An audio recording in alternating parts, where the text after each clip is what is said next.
सुबह का समय आसमान में हल्की सुनहरी रोशनी फैल रही है। पक्षियों की चहचहाहट गूंज रही है। गांव के मंदिर से मधुर घंटे और शंख की ध्वनि आ रही है।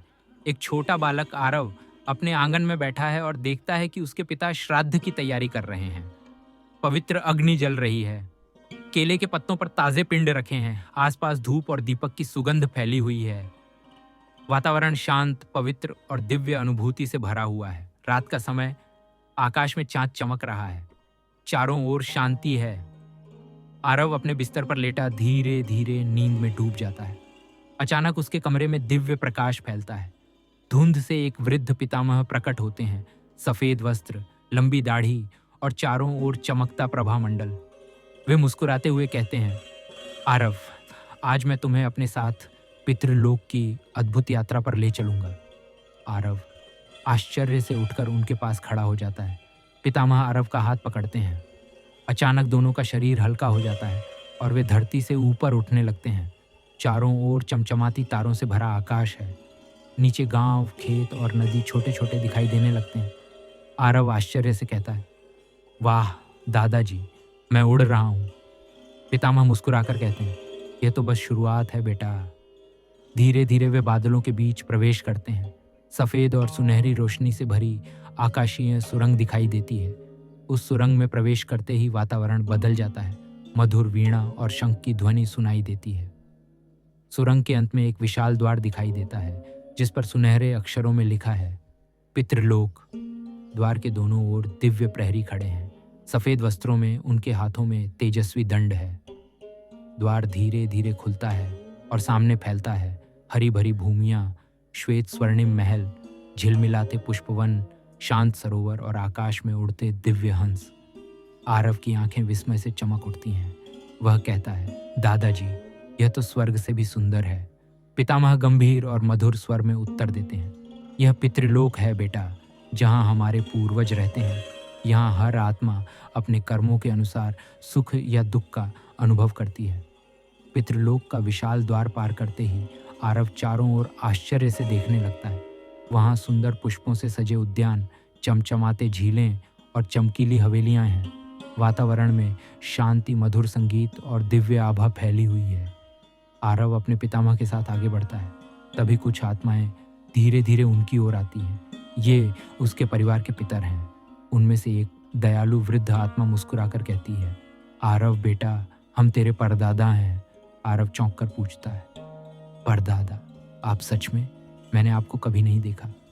परदादा प्रेम से कहते हैं, हाँ बेटा, परंतु हम तुझ पर हमेशा दृष्टि रखते हैं। फिर एक और आत्मा आती है, गंभीर और तेजस्वी।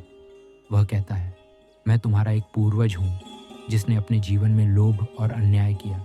इसी कारण यहाँ मुझे दुख झेलना पड़ता है। जब पृथ्वी पर हमारे वंशज श्राद्ध या तर्पण भूल जाते हैं तो हमारी पीड़ा और बढ़ जाती है। आरव की आंखें नम हो जाती हैं। वह कहता है, तो क्या मैं आपकी मदद कर सकता हूँ? आत्मा उत्तर देती है, हाँ, जब भी पृथ्वी पर वंशज श्रद्धा से जल, पिंड और तर्पण अर्पित करते हैं, तब हमें शांति और सम्मान मिलता है। इसके बाद एक उज्ज्वल आत्मा आती है, जिसके चारों ओर स्वर्णिम प्रकाश फैला है। वह कहती है, मैं तुम्हारी परदादी हूँ। मैंने अपना जीवन सेवा और भलाई में बिताया, इसलिए यहाँ मुझे आनंद और सम्मान मिलता है। देखो, मुझे इस लोक में विश्राम और सुख का वरदान मिला है। आरव आश्चर्य और भावनाओं में डूबकर कहता है, तो पितृलोक में हर आत्मा अपने कर्मों के अनुसार सुख या दुख पाती है? पितामह मुस्कुराते हुए उत्तर देते हैं, हाँ बेटा, यही कर्म का नियम है। आरव चारों ओर देखता है और देखता है कि कुछ आत्माएं दिव्य उद्यानों में आनंद से विचरण कर रही हैं। कुछ संगीत और ध्यान में लीन हैं, जबकि कुछ आत्माएं गंभीर और थकी हुई दिखाई देती हैं, जैसे वे अपने कष्ट भोग रही हों। यह दृश्य उसके हृदय को गहराई से छू लेता है। पितामह आरव को लेकर एक भव्य मार्ग से गुजरते हैं। उस मार्ग के दोनों ओर स्वर्णिम वृक्ष हैं, जिनकी पत्तियां हीरे की तरह चमक रही हैं। वातावरण में गंधर्वों का मधुर संगीत गूंज रहा है। आगे जाकर एक विशाल राजमहल दिखाई देता है। उसकी दीवारें रत्नों से जड़ी हुई हैं। द्वार पर दिव्य प्रहरी खड़े हैं और आकाश में चमकीली किरणें बरस रही हैं। पितामह धीमे स्वर में कहते हैं, आरव, यह है पितृलोक का राजमहल। यहाँ निवास करते हैं हमारे लोकपाल और राजा आर्यमा। महल का द्वार अपने आप खुलता है। भीतर का दृश्य स्वप्न जैसा है। संगीत, सुगंध और प्रकाश से भरा विशाल सभागृह। बीच में सिंहासन पर बैठे हैं राजा आर्यमा, दिव्य आभा से चमकते हुए, श्वेत वस्त्र धारण किए, मुकुट में सूर्य जैसा तेज। उनकी आंखों से करुणा और न्याय झलकता है। आरव उनके दर्शन से मंत्रमुग्ध हो जाता है और अनायास ही झुककर प्रणाम करता है। आर्यमा मधुर और गंभीर स्वर में कहते हैं, वात्सल्य से स्वागत है आरव। तुम भाग्यशाली हो कि जीवित रहते हुए पितृलोक का अनुभव कर पा रहे हो।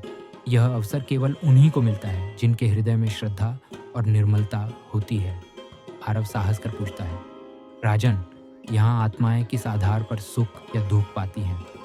आर्यमा गंभीर होकर उत्तर देते हैं, बेटा, यहाँ केवल एक ही नियम है, कर्म का नियम। जो आत्माएं पृथ्वी पर सत्य, दान, सेवा और धर्म का पालन करती हैं, वे यहाँ आनंद, विश्राम और सम्मान पाती हैं।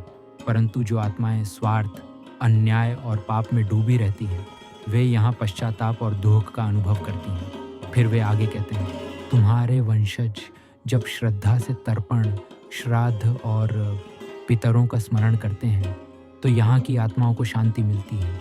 पर यदि वंशज भूल जाते हैं तो यहाँ की आत्माओं की पीड़ा बढ़ जाती है। आरव भावुक होकर कहता है, राजन, मैं वादा करता हूँ कि मैं अपने पितरों का सम्मान करूँगा और दूसरों को भी इसका महत्व समझाऊंगा। आर्यमा मुस्कुराते हैं। उनकी आंखों में स्नेह चमक उठता है। वे कहते हैं, यही सच्चा धर्म है बेटा, तुमने पितृलोक का रहस्य जान लिया है। तभी सभागृह में शंखनाद गूंजता है और पूरा लोक एक दिव्य प्रकाश से भर जाता है। राजा आर्यमा के आशीर्वाद के बाद पितामह आरव का हाथ पकड़कर कहते हैं, बेटा, अब समय आ गया है कि तुम धरती पर लौट जाओ। याद रखना, जो कुछ तुमने यहाँ देखा और सीखा है उसे कभी मत भूलना। आरव चारों ओर देखता है। वह पितरों को भावभीनी नजरों से देखता है। कोई मुस्कुरा रहा है, कोई हाथ हिला रहा है, कोई उसकी आंखों में आशीर्वाद भर रहा है। उसका हृदय भारी हो जाता है, मानो वह अपने प्रिय परिजनों को छोड़कर जा रहा हो। तभी पितृलोक का दिव्य प्रकाश धीरे धीरे धुंधला पड़ने लगता है। आरव को लगता है कि उसके चारों ओर सब कुछ घूम रहा है। उसके कानों में शंख और घंटियों की ध्वनि गूंजती है और फिर अचानक अंधकार छा जाता है। अगले ही पल आरव अपनी खाट पर लेटा हुआ है। रात गहरी है, बाहर चांदनी फैली हुई है। उसकी माँ धीरे से आकर देखती है और सोचती है, आरव सोते सोते मुस्कुरा क्यों रहा है। आरव की आंखें धीरे धीरे खुलती हैं। वह उठकर बैठता है और हाथ जोड़कर आकाश की ओर प्रणाम करता है। उसके होठों से धीरे धीरे शब्द निकलते हैं, धन्यवाद पितरों, मैं आपको कभी नहीं भूलूंगा।